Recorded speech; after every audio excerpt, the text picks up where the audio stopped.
প্রায় ১,০০০ বছর আগে বুখারা থেকে বেরিয়ে এক তরুণ মুসলিম পণ্ডিত যাত্রা শুরু করেন। তার নাম ইবনে সিনা, ইউরোপে পরিচিত অ্যাভিসিনা নামে।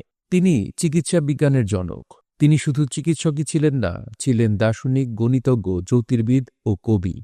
তার সবচেয়ে বিখ্যাত গ্রন্থ আল কানুন ফি আত-তিব বা দ্য ক্যানন অফ মেডিসিন বইটি শতাব্দীর পর শতাব্দী ধরে ইউরোপের বিভিন্ন মেডিকেল কলেজে পাঠ্যপুস্তক হিসেবে পড়ানো হয়েছে। ইবনে সিনা দেখিয়েছিলেন চিকিৎসা মানেই শুধু রোগ নিরাময় নয়, বরং মন ও শরীর দুটোকেই সুস্থ রাখা।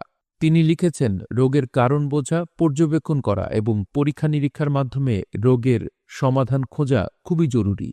তার দর্শন ছিল বিস্ময়কর, জ্ঞান, যুক্তি এবং ঈমানের মেলবন্ধন। একজন মানুষ জ্ঞান ও দর্শনের মাধ্যমে নিজের আত্মাকে উন্নত করতে পারে, এই ভাবনা তাকে গড়ে তুলেছে মানব সভ্যতার একজন চিরন্তন শিক্ষক হিসেবে। আপনারা কে কে জানতেন চিকিৎসা বিজ্ঞানের শুরু একজন মুসলিম পণ্ডিতের হাত ধরে? অবশ্যই কমেন্ট করে আমাদেরকে জানাবেন।